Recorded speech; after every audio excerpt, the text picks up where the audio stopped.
Corridor বিষয়টা নিয়ে ভারত যে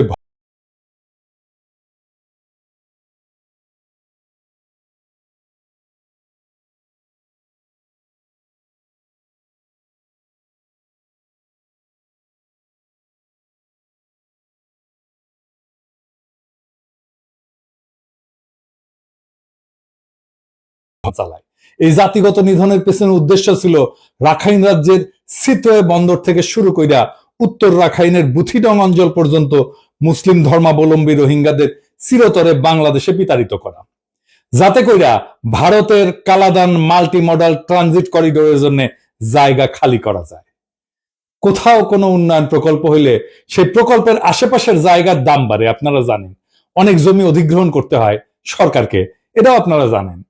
কোথাতে রাস্তা গেলে, রেল গেলে জমি অধিগ্রহণ করে সরকার বা ওই কোম্পানি, এতে অনেক টাকা দিতে হয় সরকারকে বা ওই কোম্পানিকে। যদি একেবারে উচ্ছেদ করে দেওয়া যায় তাহলে ক্ষতিপূরণের টাকা বেঁচে যায় আর কি। আর আশেপাশের জমির তো দাম বাড়েই, আপনারা জানেন। আপনারা পদ্মা ব্রিজের কথাই ধরেন না কেন। যাই হোক, এই মানবতা বিরোধী অভিযানের ফলে বিশাল সংখ্যক রোহিঙ্গা বাংলাদেশে আসতে বাধ্য হয়। এরপরে শুরু হয় আর এক নতুন অধ্যায়। 2023 সালে রাখাইন সম্প্রদায়ের বাহিনী আরাকান আর্মির সাথে মায়ানমার বাহিনীর ব্যাপক যুদ্ধ শুরু হয় এবং এর ফলে 2024 সালে সেপ্টেম্বর পর্যন্ত 1 লাখেরও অধিক রোহিঙ্গা আবারও বাংলাদেশে প্রবেশ করে। বর্তমানে বাংলাদেশে রোহিঙ্গা শরণার্থীদের সংখ্যা দাঁড়াইছে 12 লাখের বেশি। আচ্ছা, আপনারা কি জানেন যে রোহিঙ্গাদের মায়ানমারে প্রত্যাবাসনের বিষয়ে পতিত আওয়ামী লীগ সরকার কোন ধরনের বাস্তবিক পদক্ষেপ নেয়নি? এর মূল কারণ হইতেছে দিল্লি দেশে হাসিনা সরকার ভারতের স্বার্থ রক্ষা করছে। রোহিঙ্গারা ফিরে না আসুক, এটাই তো ইন্ডিয়া চায়। কারণ রোহিঙ্গাদের তারা যে কালাদান প্রজেক্ট করতেছে সেইখানে তো রোহিঙ্গাদের জমির উপরে সে স্থাপনা করেছে। রোহিঙ্গারা ফিরে গেলে সে করবেটা কি? তার প্রজেক্টের জায়গা তো ছেড়ে দিতে হবে। 2017 সালে খুনি হাসিনার সরকার মায়ানমারের সাথে একটা লোক দেখানো চুক্তি করে, যা ছিল বাংলাদেশের স্বার্থ বিরোধী।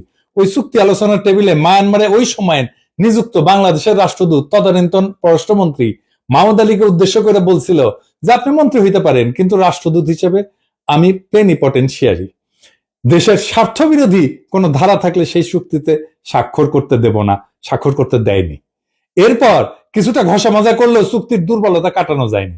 এতে বাংলাদেশের শরণার্থী হিসেবে অবস্থানরত রোহিঙ্গাদের কারা কারা মায়ানমার থেকে আসছে তার ভেরিফিকেশন মায়ানমার সরকারের হাতেই ন্যস্ত হয়। এই চুক্তি স্বাক্ষরের পর হাসিনা সরকার কয়েক দফায় 8 লক্ষ রোহিঙ্গাদের একটা তালিকা মায়ানমার সরকারকে ভেরিফিকেশনের জন্য দেয়। কিন্তু চুক্তিতে সম্পাদনের পরে দীর্ঘ 7 বছর ধরে হাসিনা সরকার একজন রোহিঙ্গার ভেরিফিকেশনও আদায় করতে পারে নাই। আগেই বলছি, হাসিনা সরকার রোহিঙ্গাদের মায়ানমারে প্রত্যাবর্তনের বিষয়ে কোনো দৃশ্যমান প্রচেষ্টা গ্রহণ করেনি, করবেও না। শেখ রেহানা তার বোন হাসিনার উদ্দেশ্যে নাকি বলেছিল যে সে নাকি 16 কোটি বাংলাদেশিদের খাওয়াইতেছে, ভাত খাওয়াইতেছে। সুতরাং কয়েক লাখ রোহিঙ্গাদের খাওয়ানোটা তার জন্য কোনো ব্যাপারই না। শুনেন। বিশেষ আমার ছোট বোন, ও আমাকে বলল যে তুমি 16 কোটি মানুষকে ভাত খাওয়াও, তুমি কি আর কয়েক লক্ষ লোককে খাওয়া দিতে পারবে না? আর কয়েক লক্ষ লোককে খাবার দিতে পারবে না? এটা আমার ছোট বোন রেহানা, ওরই কথা। হাসিনার এই বাগাড়ম্বরের ফলে আন্তর্জাতিক মহলে ধারণা হয় যে রোহিঙ্গারা আর ফিরে যাবে না এবং রোহিঙ্গাদের বাংলাদেশে থাকার ব্যাপারে বাংলাদেশ সরকারের কোনো আপত্তি নাই, তারা থেকে যাবে বাংলাদেশে। প্রত্যাবর্তনের বিষয়ে হাসিনা সরকারের এই ভূমিকায় আন্তর্জাতিক এজেন্ডায় রোহিঙ্গা ইস্যুটা ঝরে পড়তে থাকে। বাংলাদেশে এ নিয়ে আলোচনাও প্রায় বিলীন হয়ে আসে। বিষয়টা দেশে বিদেশে প্রায় মৃত অবস্থায় চলে যায়। ইতিমধ্যে রোহিঙ্গা শরণার্থী শিবিরকে কেন্দ্র করে গড়ে ওঠে আর এক ভয়ঙ্কর খেলা। কি সেই খেলা? গড়ে ওঠে এক বিশাল ইয়াবা চোরাচালান বাণিজ্য। অনেকের ধারণা এই বাণিজ্য থেকে প্রত্যেক বছরে মোট উপার্জন হয় 500 মিলিয়ন মার্কিন ডলার। এই বাণিজ্যে ঢুকে পড়ে আওয়ামী দুর্বৃত্তরা। এর ফলে দেশের যুব সম্প্রদায়ের একটা উল্লেখযোগ্য অংশ মাদকাসক্ত হয়ে পড়ে। ইয়াবা সাম্রাজ্যের নেতা হিসেবে উঠে আসে কক্সবাজারের এমপি ইয়াবা বদির নাম। শোনা যায় ওবায়দুল কাদেরের গাড়িতে ইয়াবা পাঠাইতো বদি, যেন পুলিশ না ধরে আর কি। শুনেন, এটার একটা রিপোর্ট হয়েছে আমার দেশে। এদিকে বদির মূল মদতদাতা ছিলেন ওবায়দুল কাদের। ক্ষমতায় থাকতে 2 মাসে একবার বিভিন্ন প্রোগ্রামের অজুহাতে কক্সবাজারে যেতেন তিনি। অনির্ধারিত সফরে তিনি চলে যেতেন টেকনাফেও, উঠতেন বদির ডেরায়। কক্সবাজার সফরের সময় সড়ক পথকেই বেছে নিতেন তিনি। যে কটি গাড়ি নিয়ে তিনি কক্সবাজারে যেতেন ফেরার সময় তার বহরে আরো 4-5টি গাড়ি বেশি যুক্ত হতো। এসব গাড়িতে বদির ইয়াবার চালান নিরাপদে ঢাকায় নেওয়া হতো। ওবায়দুল কাদের প্রায় কিন্তু যাইতো ওইদিকে গাড়ি নিয়ে, ইয়াবা বাণিজ্যের টাকা ভাগ শেখ হাসিনার হাত পর্যন্ত পৌঁছাইতো। একদিন ভোরে উঠে আমরা হঠাৎ করে আবিষ্কার করি ইয়াবা সাম্রাজ্যের পুলিশের প্রদীপ আর লিয়াকতের হাতে খুন হয় মেজর সিনহা।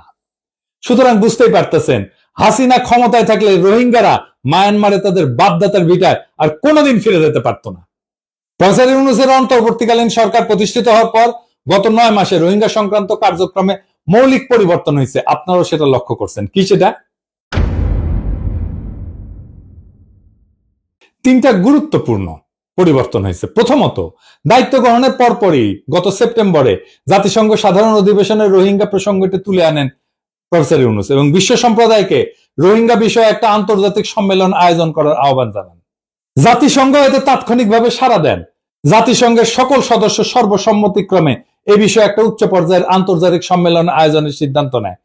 একটা জাতিগোষ্ঠীর বিষয়ে পূর্ণাঙ্গ জাতিসংঘ সম্মেলনের সিদ্ধান্ত অত্যন্ত বিরল একটা ঘটনা।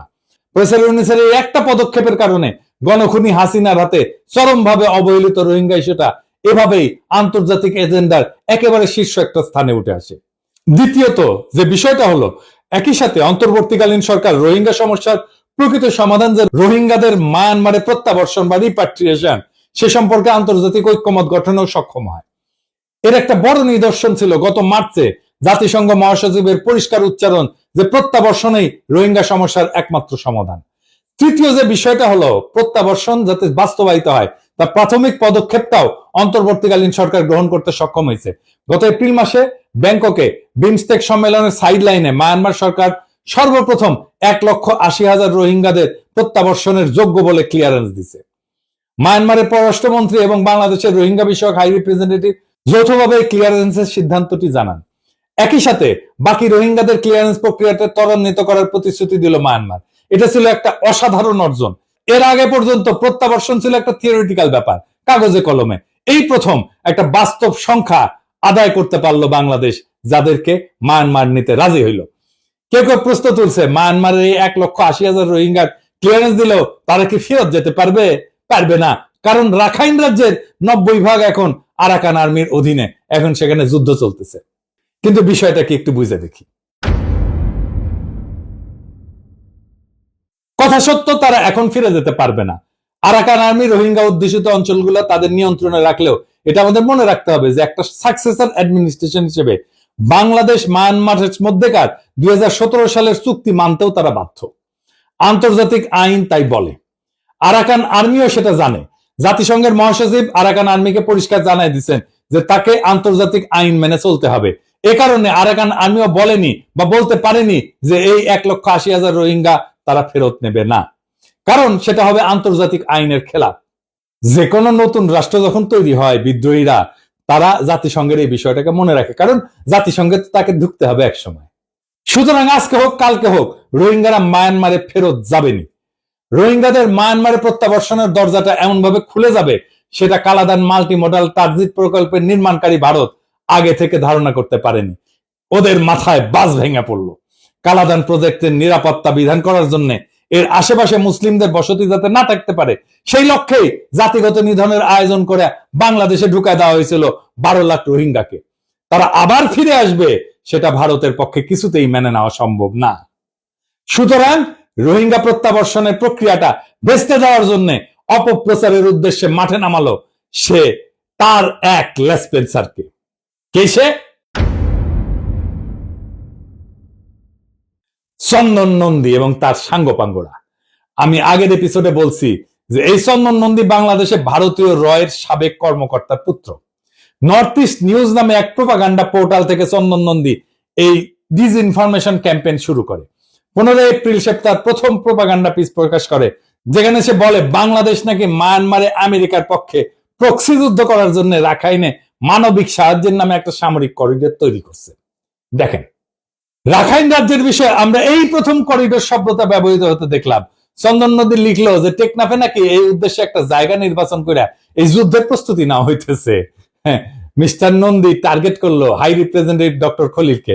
প্রবল মিথ্যাচারের আশ্রয় নিয়ে এসে বলল তিনি নাকি আমেরিকান নাগরিক এবং আমেরিকার পক্ষে তিনি মানবিক করিডোরের উসিলায় এই প্রক্সি যুদ্ধ অর্গানাইজ করতেছে। রয়ের বাংলাদেশের স্টেশনশিপের পুত্র নন্দী দাবি করলো এই যুদ্ধের উদ্দেশ্য হচ্ছে মায়ানমার থেকে রাখাইন রাজ্যকে বিচ্ছিন্ন করা, যাতে ওই রাজ্যের সকল সম্পদ আমেরিকা লুটে পুটে খাইতে পারে। চন্দন নন্দীর এই কল্পকাহিনীর পুরাটাই ছিল মিথ্যা এবং কল্পিত ঘটনা বর্ণনা করে বাংলাদেশের জনগণের মধ্যে ব্যাপক বিভ্রান্তি সৃষ্টি করা। সে তিনটা বিষয় ব্যবহার করছে বিভ্রান্তি সৃষ্টি করার জন্য। খুব চালাক মাল সে, বাংলাদেশের জনগণের সেন্টিমেন্টকে কাজে লাগানোর জন্য। প্রথমটা হচ্ছে বাংলাদেশের সার্বভৌমত্বের প্রশ্নে আমাদের স্পর্শকাতরতা আছে। সার্বভৌমত্বের প্রশ্নে আমরা এক কাট্টা হইয়া যাই, আমরা এটা কোনোদিন মাইনা নিই না সার্বভৌমত্ব যদি লঙ্ঘিত হয়। জুলাই বিপ্লবের একটা প্রধান উদ্দেশ্যই ছিল ভারতের কাছে প্রায় হারায় যাওয়া আমাদের সার্বভৌমত্ব পুনরুদ্ধার করা। দ্বিতীয়টা হচ্ছে বিভিন্ন মুসলিম দেশে আমেরিকার যুদ্ধের বিরুদ্ধে বাংলাদেশের জনগণের তীব্র নেতিবাচক মনোভাব। রাখাইনে করিডোর দিয়া বাংলাদেশের সার্বভৌমত্ব নষ্ট করা হচ্ছে এবং বাংলাদেশকে জড়ানো হচ্ছে আমেরিকার একটা প্রক্সি যুদ্ধে। চন্দন নন্দীর এই ন্যারেটিভ বাংলাদেশের অনেকেই খেয়ে ফেললো। খুব চালাক মাল। বিএনপি খাইছে, বামেরা তো খাওয়ার জন্য রেডি, আওয়ামী লীগ তো খেয়ে বসে আছে, আর্মি চিফও খাইছে। আর্মি চিফের অভিনন্দন, সে ইন্ডিয়ার চ্যানেলে পালকি শর্মার কাছ থেকে প্রো ইন্ডিয়ান সার্টিফিকেট পেয়েছে, শুনেন। But the army chief is against it. He is seen as a pro-India officer. এইবার বুঝেছেন তো সব রসুনের কেন এক জায়গায়। চন্দন নন্দী, বিএনপি, ওয়াকার, বাম, আওয়ামী লীগ এই সবগুলা ইন্ডিয়ান হারবাল খাওয়া মাল। ইন্ডিয়া ওই পার থেকে হুক্কা হুয়া করে সিক্কুর পারে আর একসাথে এগুলা ক্যা হুয়া ক্যা হুয়া ক্যা হুয়া করে, শুনেন ইনকা কইরা।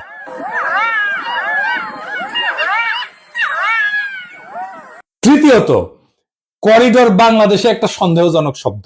এর কারণ বারে বারে বাংলাদেশের মধ্যে দিয়ে করিডোর প্রতিষ্ঠার মাধ্যমে ভারতের বিভিন্ন ট্রানজিট সুবিধা নিতে চাইছে। এই বিষয়টা চন্দন নন্দী খুব ভালো করে জানে এবং ব্যবহারও করছে। এখন আসেন দেখি, প্রমাণ করি যে চন্দন নন্দীর এই ন্যারেটিভ ভারতের স্বার্থ সিদ্ধির উদ্দেশ্যে একটা ডিসইনফরমেশন ক্যাম্পেইন কিভাবে। আপনি নিজেই নিজেকে জিজ্ঞেস করেন যে যদি প্রক্সি যুদ্ধ যদি হয় সত্যি সত্যি, তাহলে এতে ক্ষতিগ্রস্ত হবে কারা? কে? প্রক্সি যুদ্ধটা কার বিরুদ্ধে করতেছে? সবচেয়ে ক্ষতিগ্রস্ত হবে মায়ানমার, কারণ তার একটা অংশ বিদেশি শক্তি দখল করে নেবে, তাই না? তাই তো। সুতরাং মায়ানমার থেকে এর বিরুদ্ধে প্রতিক্রিয়া জানানোটা স্বাভাবিক। আজ পর্যন্ত মায়ানমারের কাছ থেকে তথাকথিত করিডোরের বিরুদ্ধে কোন ধরনের কথা আসছে? আসেনি। তাইলে ওরা বুঝে না, কোন প্রতিক্রিয়া দেখাইছে? দেখায়নি। বরং বাংলাদেশের সাথে রোহিঙ্গা প্রশ্নে যোগাযোগ রেখে চলছে। করিডোর এবং প্রক্সি যুদ্ধ হলে দ্বিতীয় ক্ষতিগ্রস্ত দেশ হবে কে? কে?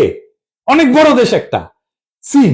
কারণ বঙ্গোপসাগর তথা ভারত মহাসাগরের চীনের সংযোগের যে বিশাল প্রকল্প সে নিচে প্রচুর বিনিয়োগ করছে, বিলিয়ন বিলিয়ন ডলার, সেটা রাখাইন রাজ্যের উপর দিয়ে গেছে।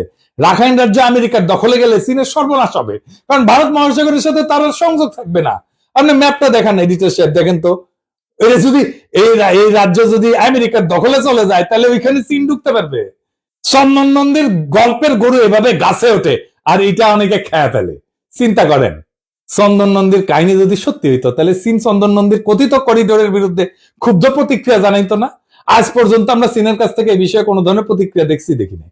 উল্টা চীন বাংলাদেশের সাথে সম্পর্ক গভীরতর করার প্রচেষ্টা অব্যাহত রাখছে। সবচেয়ে বড় কথা হইলো বাংলাদেশের সার্বভৌমত্ব নিয়ে চন্দন নন্দীর কেন এত মায়া কান্না? বাংলাদেশের উপরে গণখনি দিল্লি দাসী আসিনা 15 বছর ব্যাপী দুঃশাসন চাপাই দিয়া ভারত নানাভাবে বাংলাদেশকে স্বাধীনতা, সার্বভৌমত্ব, আঞ্চলিক অখণ্ডতাকে ক্ষুণ্ণ করছে, লুট করে নিয়ে গেছে বাংলাদেশের বিপুল পরিমাণে সম্পদ। সেই ভারতের গোয়েন্দা সংস্থা রয়ের কর্মকর্তার পুত্র যখন বাংলাদেশের স্বাধীনতার সার্বভৌমত্বের জন্য কান্নাকাটি করে, তখন বুঝতে হবে ডাল মে কুছ কালা হয়। আমি আগের এপিসোডে বলছিলাম পররাষ্ট্র উপদেষ্টা মিস্টার তৌহিদ হোসেনের করিডোর প্রদান সংক্রান্ত বক্তব্যটা চন্দন নন্দীর এই অপপ্রচারে আগুনে ঘি ঢালার মতো কাজ করছে। তার কাছ থেকে আমরা কোনো ব্যাখ্যা পাইনি উনি কেন এটা বলছেন। তবে হাই রিপ্রেজেন্টেটিভ ডেইলি স্টার একটা সাক্ষাৎকার স্পষ্টভাবে জানাই দিচ্ছেন, করিডোর নিয়ে কারো সঙ্গে কখনোই অন্তর্বর্তীকালীন সরকারের কোনো ধরনের কথা হয় নাই, ফুল স্টপ। এই সাক্ষাৎকারের এই বিষয়ে অন্তর্বর্তীকালীন সরকারের অবস্থান পরিষ্কার করে বলা হয়েছে। আপনারা পড়ে নিতে পারেন, আপনারা দেখেন, আপনি খুঁজে পড়ে নিতে পারেন। তাহলে জাতিসংঘের সাথে কি আসলে করিডোর নিয়ে কোনো আলাপ হয় নাই? আপনারা জানেন নয়ন চ্যাটার্জি বলে একটা ফেক আইডিয়া আছে, কে চালায় আল্লাহ মালুম। তার পোস্টের মূল বিভৎস বিষয় হয় সে এই 3 মাস বিপ্লবের সময় হাইবারনেশনে ছিল, শীত নিদ্রায় ছিল, হঠাৎ করে আবার জায়গায় উঠছে কিছুদিন আগে। তার পোস্টের মূল বিবেচ্য বিষয় হইতেছে ডেমোক্র্যাট। দুনিয়ার সব গ্যাঞ্জামের উৎস হইতেছে ডেমোক্র্যাটরা। করোনা হয়েছে ডেমোক্র্যাট, কারো জ্বর হয়েছে ডেমোক্র্যাট, বারেক মোল্লার পেটে বিষ হয়েছে সেটাও ডেমোক্র্যাট, বারেক মোল্লার মাইয়া আসার খাইছে সেটাও ডেমোক্র্যাট। করোনা ভ্যাকসিন দেওয়ার বিরুদ্ধে ক্যাম্পেইন চালাইছিল ওই। বাংলাদেশে একটা সিগনিফিকেন্ট অংশ করোনা ভ্যাকসিন দেয় নাই তার প্ররোচনায়। আজকে বুঝলাম ওই বিএনপি স্ট্যাটাসটা মারিছে দেখেন। ওয়াকারের প্রশংসা করতে করতে ক্যাচ হয়ে পড়ে গেছে। ওয়াকার যে হাসিনার বোন জামাই, ওইটা নয়ন চ্যাটার্জির মনে থাকে না। এটা কারোই মনে থাকে না যে ওয়াকার বিপ্লবের সময় গুলি করছিল তার বাহিনীকে দিয়া। সে দেখাইতেছে খলিলুর রহমান 7 ফেব্রুয়ারিতে কইছে মানবিক করিডোরের কথা। উনি নাকি প্রচুর স্টাডি করে গবেষণা করে পোস্ট লেখে, উনি নিজেই কইছে। হয়তো কোন পত্রিকা থেকে দেখাইছে? দিল্লি স্টার। আচ্ছা পাঠক দেখেন তো ভালো করে, মানবিক করিডোরের কথা বলা হয়েছে না হিউম্যানিটেরিয়ান চ্যানেলের কথা বলা হয়েছে? হিউম্যানিটেরিয়ান চ্যানেলের বাংলা করছে মানবিক করিডোর। এই দুটো এক জিনিস? এই দুটো কি এক জিনিস? এক না তো, দুইটা কমপ্লিটলি আলাদা জিনিস। এই শয়তানিটা দিল্লি স্টার করছে ইচ্ছা কইরা। আপনি পাশাপাশি ওই আরেকটা নিউজ আরেকটা পত্রিকায় দেখেন, দেখবেন হিউম্যানিটেরিয়ান চ্যানেল বলছে, দেখছেন বিডি নিউজে? এইটাই পিক করছে গতকাল ওয়াকার সাহেব। সবগুলো বরাবর, নয়ন চ্যাটার্জি, চন্দন নন্দী, হাসিনা, আওয়ামী লীগ, বিএনপি, বাম, সবগুলা বরাবর, বুঝছাও? আচ্ছা আসেন বুঝে দেখি হিউম্যানিটেরিয়ান চ্যানেল আর মানবিক করিডোর কি জিনিস, কেন তারা আলাদা। হিউম্যানিটেরিয়ান করিডোর যেটা, এটা একটা সুনির্দিষ্ট ভৌগোলিক পথ বা এলাকা যা সংঘাতপূর্ণ অঞ্চলে মানবিক সহায়তা পৌঁছানোর জন্য বা বেসামরিক লোকদের সরায় নেওয়ার জন্য সাময়িকভাবে নিরাপদ রাখা হয়।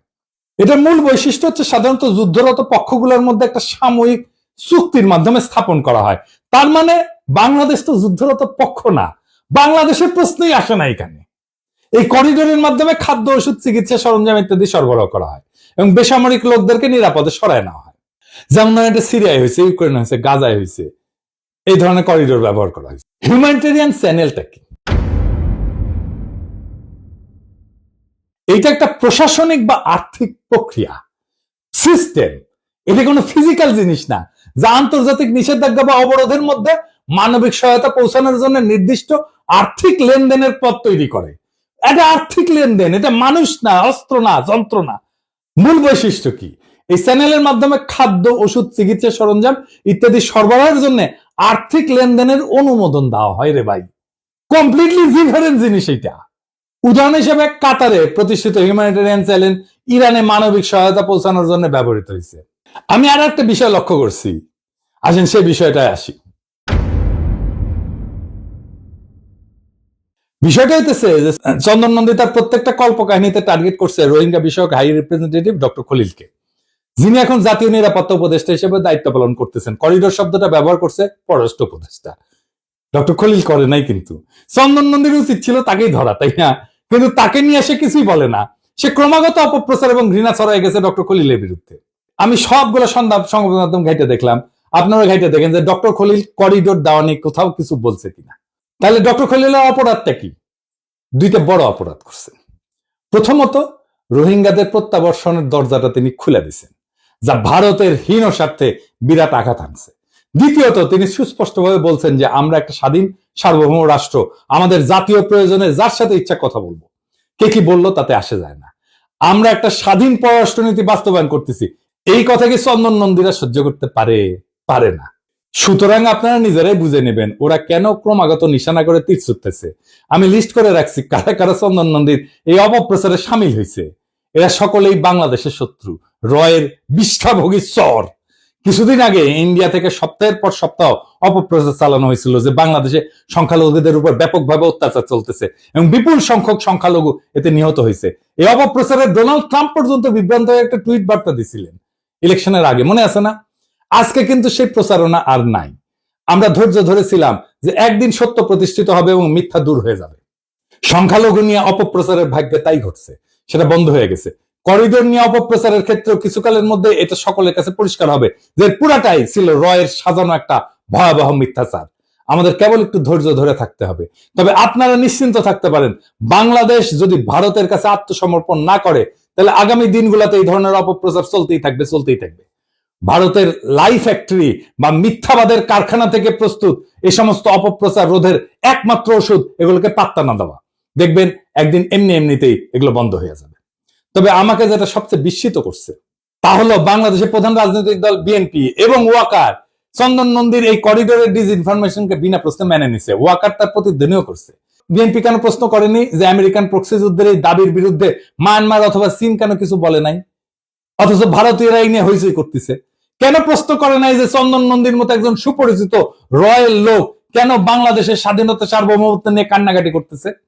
চন্দন নন্দী তার একটা অপপ্রতিবেদনে উল্লেখ করছে যে কতিপয় আমেরিকান বিমান বাহিনীর কর্মকর্তা নাকি তথাকথিত প্রক্সি যুদ্ধের একটা বিশেষ মিশনে এসে ঢাকার ওয়েস্টিনে হোটেলে উঠছে, সেদের নামও উল্লেখ করছে। আমি নিজে খোঁজ নিয়ে দেখছি ওই নামের কেউ ওই তারিখগুলোতে ওয়েস্টিন হোটেলে উঠেই নাই। করিডোর করিডোর করে উঠতে যেতে হয় লাফালাফি করার আগে বিএনপির তো উচিত ছিল এই তথ্য সঠিক কিনা যাচাই করা। ওয়াকারের তো উচিত ছিল গোয়েন্দা পাঠানো। আমি হাজার হাজার মাইল দূর থেকে সহজে যে কাজটা করতে পারলাম, আর লাখ লাখ নেতা কর্মী থাকা সত্ত্বেও, গন্ডায় গন্ডায় গোয়েন্দা থাকা সত্ত্বেও বিএনপি কি ঢাকায় বসে সেই কাজটা করতে পারতো না? ওয়াকার কি ঢাকায় বসে সেই কাজটা করতে পারতো না? চন্দন নন্দীর আরো একটা ডিসইনফরমেশন প্রতিবেদনে বলছে টেকনাফে নাকি আমেরিকানরা যুদ্ধ প্রস্তুতি স্থান নির্বাচন করছে। টেকনাফে কি বিএনপির কোন নেতা কর্মী নাই নাকি সবাই মরে গেছে? তাদের মাধ্যমে কি বিএনপি অপতথ্যটা যাচাই করতে পারতো না? ওয়াকার কি যাচাই করতে পারতো না টেকনাফে আর্মি নাই? তাইলে আমাদের ধরে নিতে হবে হয় বিএনপি দেশ পরিচালনার অযোগ্য একটা অপদার্থ দল, অথবা ওয়াকার নিজেই বুঝে না কেমনে সত্য খুঁজে নিতে হয়, অথবা তারা স্বেচ্ছায় চন্দন নন্দীর অপপ্রচারে ইন্ধন যোগাচ্ছে। তারা কেন এই কাজটা করলো তার সদুত্তর বিএনপিকে দিতেই হবে। তা না হলে আমরা ধরে নিব বিএনপি ক্ষমতায় গেলে রোহিঙ্গা প্রশ্নে দিল্লি দাসী হাসিনার পথ ধরে হাঁটবে। তারা নিজেরাও রোহিঙ্গা সমস্যার সমাধান করার চেষ্টা করবে না, অন্তর্বর্তীকালীন সরকারকেও তা করতে দেবে না। ভারতের কালাদান মাল্টি মডেল ট্রানজিট প্রকল্প যাতে নির্বিঘ্নে পরিচালিত হতে পারে সে উদ্দেশ্যে তারা রোহিঙ্গাদের রাখাইনে ফিরে যেতে না দিয়া ভারতের হীন স্বার্থ রক্ষা করবে। এই বিএনপি কি তাহলে আমি 2.0?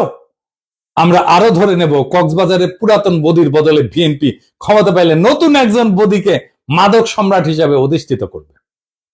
আমরা তার চেহারাটা কিছুটা হইলে আন্দাজ করতে পারি আর কি। আগামীতে হয়তো আমরা মেজর সিনহার মতো আরো অনেককে খুন হতে দেখব।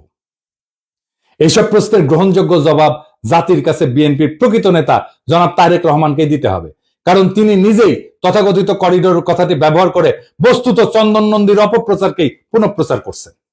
এইবার আইটি উপদেষ্টাকে বলি, আপনারা বসে বসে এই চন্দন নন্দীর এই বালসালের এই লিঙ্ক বন্ধ করে দিতে পারেন না বাংলাদেশে? সে একটার পর একটা অপপ্রচার চালায় যাবে বাংলাদেশের বিরুদ্ধে, ওই লিঙ্কটা বন্ধ করে দেওয়া উচিত আপনাদের। আমি বিশ্বাস করি অন্তর্বর্তীকালীন সরকার চন্দন নন্দী এবং বাংলাদেশে তার অনুগত কুলাঙ্গারদের এ সমস্ত অপপ্রচারে বিচলিত হবেন না। আপনারা রোহিঙ্গাদের প্রত্যাবর্ষণে আপনাদের প্রচেষ্টা অব্যাহত রাখেন। বিষয়টাকে ইতিমধ্যে আপনারা অনেক দূর আগায় নিছেন। 8 বছরে যা হয়নি 8 মাসে আপনারা তাই করছেন। রোহিঙ্গাদের মায়ানমারে প্রত্যাবর্ষণের এটাই আমাদের লাস্ট চান্স। এই সরকারের আমলে যদি রোহিঙ্গা প্রত্যাবর্ষণ শুরু না হয় তাহলে আমি গভীরভাবে শঙ্কিত যে আগামী সরকার তা আদৌ করবে কিনা। আমাদের সবাইকে মনে রাখতে হবে রোহিঙ্গাদের যদি আরাকানে ফিরায় নেওয়া না যায় তাহলে বাংলাদেশ রাষ্ট্রবিহীন বিভিন্ন জনগোষ্ঠীর একটা ডাম্পিং গ্রাউন্ডে পরিণত হবে। দেখতেছেন না ইন্ডিয়া পুশিং করতেছে, আগামীতে আরো দেখবেন অবৈধ বাংলাদেশি তকমা দিয়া ভারত থেকে বিপুল পরিমাণে মুসলমানকে বাংলাদেশে বিতাড়িত করা হচ্ছে।